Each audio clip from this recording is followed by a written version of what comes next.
Coba bayangkan sebuah ruang kelas pendidikan anak usia dini pada umumnya. Pasti Anda langsung membayangkan suara nyanyian yang bersahutan, tawa riang, kaki-kaki kecil yang berlarian ke sana kemari, dan anak-anak yang rasanya nggak bisa duduk diam barang sedetik pun kan. Buat sebagian orang, itu mungkin kelihatan seperti kekacauan yang bikin pusing. Tapi gimana kalau saya bilang, yang Anda lihat dan dengar itu sebenarnya bukan kekacauan sama sekali. Itu adalah pertunjukan kecerdasan yang sangat luar biasa. Selamat datang di penjelasan kita kali ini. Hari ini, kita bakal benar-benar mengubah cara kita memandang perilaku anak usia dini. Kita akan melihat bagaimana suara dan gerakan yang tadinya dianggap berisik ternyata adalah indikator kecerdasan yang menakjubkan. Selama bertahun-tahun, dunia pendidikan kita itu terjebak pada ide yang kaku banget soal kecerdasan tunggal, ya yang sering kita sebut dengan skor IQ. Paradigma lama ini cuma mengukur seberapa pintar seorang anak dari kemampuan logika dan bahasanya saja. Padahal, pendekatan seperti ini kan sangat membatasi potensi asli anak. Untungnya, kita punya teori kecerdasan majemuk atau multiple intelligences. Ini adalah cara pandang yang jauh lebih dinamis. Teori ini mengakui bahwa potensi manusia itu sangat luas, beragam, dan pastinya nggak bisa cuma diukur pakai selembar kertas tes. Oke, mari kita selami fondasinya. Pemikiran ini datang dari buku yang sangat monumental, Frames of Mind, karya Howard Gardner. Dia secara fundamental mengubah dunia psikologi dan pendidikan dengan satu pernyataan kuat bahwa kecerdasan itu tidak tunggal. Setiap individu, ya, setiap anak di kelas Anda, itu punya berbagai jenis kecerdasan dalam takaran yang unik dan berbeda-beda. Pemikiran dasar inilah yang jadi alasan kuat kenapa kita wajib menghargai cara unik setiap anak saat merespons dunia di sekitar mereka. Biar lebih terarah, ini peta jalan pembahasan kita hari ini. Pertama, lebih dari sekedar IQ. Kedua, menggali kecerdasan musikal. Ketiga, membangun kecerdasan kinestetik. Keempat, peran guru sebagai fasilitator. Dan kelima, praktik pembelajaran terintegrasi. Kita mulai dari bagian pertama, lebih dari sekedar IQ.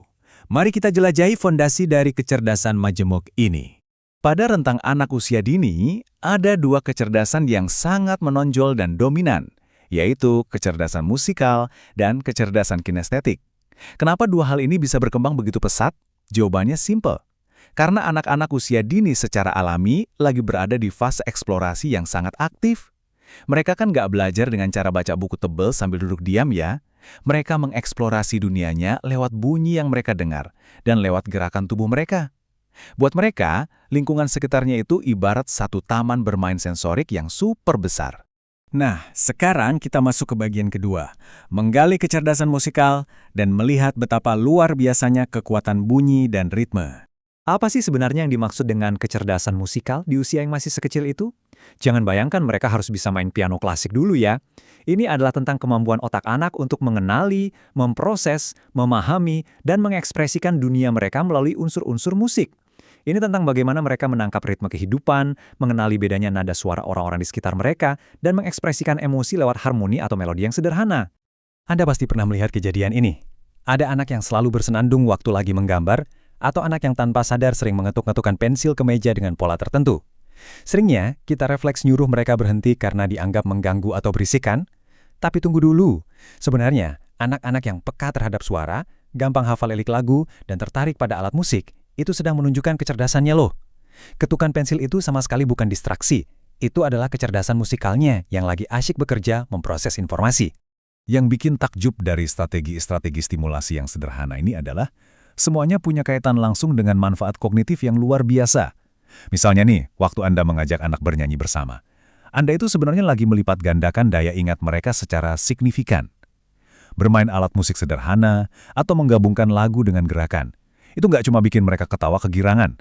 Di balik itu, Anda sedang melatih konsentrasi mereka dan secara aktif mengembangkan kemampuan bahasa serta komunikasi. Musik itu benar-benar alat kognitif yang luar biasa canggih. Oke, kita beralih ke bagian ketiga. Kita akan bahas tentang membangun kecerdasan kinestetik. Bagaimana anak belajar melalui gerakan. Kecerdasan kinestetik ini simpelnya adalah menjadikan tubuh itu sendiri sebagai alat yang paling mendalam untuk berekspresi dan berpikir. Ini adalah kemampuan untuk menggunakan bagian tubuh atau bahkan seluruh badan mereka untuk memecahkan masalah. Mereka mengekspresikan ide dan emosi yang kompleks, sekaligus membangun keterampilan motorik halus dan kasar. Ya, tubuh mereka itu benar-benar perpanjangan dari pikiran mereka. Nah, ini penting. Kita harus mulai mengubah cara kita melihat anak yang capnya sulit diam. Sering banget kan, anak yang gelisah di kursi, maunya lari atau lompat terus, malah dilabeli kurang fokus. Padahal kenyataannya, ketidakmampuan untuk duduk anteng ini seringkali hanyalah kecerdasan kinestetik yang lagi aktif mencari saluran keluar. Mereka belajar menavigasi dunia itu lewat tarian, bermain peran, dan berbagai aktivitas fisik. Percaya deh, mereka akan jauh lebih cepat paham soal ruang dan gravitasi dengan cara melompat, daripada disuruh duduk manis dengerin penjelasan kita. Stimulasi fisik ini efeknya sangat kuat kalau diarahkan dengan benar. Jadi, daripada kita capek menekan energi anak biar diam, mending kita salurkan jadi sesuatu yang positif. Bisa lewat permainan gerak, tari sederhana, atau drama. Aktivitas ini nggak cuma mematangkan motorik kasar dan halus mereka secara fisik, tapi ironisnya, justru inilah kunci utama untuk meningkatkan konsentrasi kognitif dan ngebantu perkembangan sosial mereka. Karena anak-anak yang terbiasa bergerak bersama, secara otomatis akan belajar cara bekerja sama. Sekarang kita masuk ke bagian keempat, peran guru sebagai fasilitator. Ini tentang bagaimana kita memandu perkembangan mereka secara holistik. Jadi, poin krusialnya ada di sini. Anda harus merangkul satu filosofi dasar, bahwa bermain adalah kendaraan utama untuk belajar.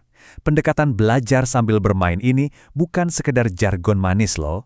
Ini adalah landasan sejati dari pembelajaran yang berpusat pada anak. Ketika kita menggunakan metode tematik yang menggabungkan berbagai topik lewat permainan, anak-anak itu bahkan nggak sadar kalau mereka sedang diajari. Yang mereka tahu cuma satu, mereka lagi asyik bereksplorasi. Disinilah peran Anda sebagai guru yang bertindak sebagai fasilitator ulung. Tugas utama Anda bukan sekedar berdiri di depan kelas mentransfer pengetahuan satu arah, sama sekali bukan. Tugas Anda adalah mendesain lingkungan sedemikian rupa, sampai kecerdasan anak itu bisa mekar dengan sendirinya. Anda menciptakan ruang yang aman dan menyenangkan, menyelipkan musik dan gerakan secara mulus di kegiatan sehari-hari. Beri mereka kebebasan, sambil Anda menjadi pengamat yang jeli untuk melihat potensi unik di dalam diri setiap anak. Bagian kelima, yang paling ditunggu-tunggu, praktek pembelajaran terintegrasi. Mari kita bawa semua teori tadi langsung ke ruang kelas. Coba perhatikan bagaimana teori ini bekerja dalam satu kegiatan simpel bernama Gerak dan Lagu Binatang. Pertama, guru memutar lagu tentang hewan. Ini langsung memanjing stimulus auditori. Terus, anak diminta menirukan gerakan hewan tersebut, yang pastinya melibatkan koordinasi tubuh. Langkah terakhir, biarkan mereka berekspresi bebas dengan gerakan itu. Wah, dalam satu kegiatan yang super seru ini, Anda baru saja menggabungkan dan melatih kecerdasan musikal dan kinestetik mereka secara bersamaan. Dan hebatnya, ini sama sekali nggak kerasa kayak pelajaran formal. Contoh brilian yang kedua adalah aktivitas tepuk irama. Anda kasih satu pola tepukan tangan, lalu anak-anak menirukannya. Seiring waktu, Anda bisa bikin variasi temponya, mulai dari yang pelan banget sampai yang super cepat. Ini adalah stimulasi yang biayanya Rp0, gratis, tapi dampaknya luar biasa. Anda sedang melatih pemrosesan pendengaran, kepekaan ritme, fokus kognitif, dan koordinasi fisik motorik anak dalam satu waktu. Sangat terstruktur, tapi juga sangat efektif. Tapi ingat ya, selalu pegang prinsip-prinsip ini waktu Anda merancang kegiatan. Apapun bentuk kurikulumnya, harus, wajib, sesuai dengan tahap perkembangan anak. Jangan pernah maksain tingkat kesulitan yang belum waktunya buat mereka. Semuanya harus menyenangkan, nggak boleh ada unsur paksaan. 100% berbasis bermain, dan tentunya harus variatif serta kreatif. Selama Anda berpegang teguh pada prinsip-prinsip ini, perkembangan kecerdasan anak akan terintegrasi secara alamiah. Untuk menyatukan semua yang sudah kita obrolin hari ini, kesimpulannya sangat jelas. Potensi holistik seorang anak usia dini itu cuma bisa mekar dan berkembang optimal kalau mereka berada di lingkungan bermain yang terintegrasi. Lingkungan yang bebas memadukan suara dan gerakan. Dan hal magis ini cuma bisa terjadi lewat bimbingan fasilitator, pendidik dan orang tua yang benar-benar sadar betapa pentingnya merayakan keunikan kecerdasan anak tanpa pernah melabeli mereka secara sempit. Sebagai penutup, saya mau meninggalkan Anda dengan satu pemikiran mendalam ini. Besok, ketika Anda kembali ke kelas atau kembali ke rumah menemui anak-anak Anda, coba tanyakan pada diri sendiri. Saat kita berhadapan dengan energi mereka yang seakan gak ada habisnya, dan celotehan mereka yang riang, apakah kita selama ini, tanpa sadar, cuma menuntut mereka untuk diam demi kenyamanan kita sendiri? Ataukah kita sedang secara aktif merancang ruang yang memberdayakan mereka untuk bergerak, berbunyi, dan belajar sesuai dengan kecerdasan alaminya? Pilihan itu sepenuhnya ada di tangan kita. Terima kasih sudah bergabung di pembahasan kali ini, dan teruslah menjadi fasilitator yang luar biasa bagi masa depan anak-anak kita.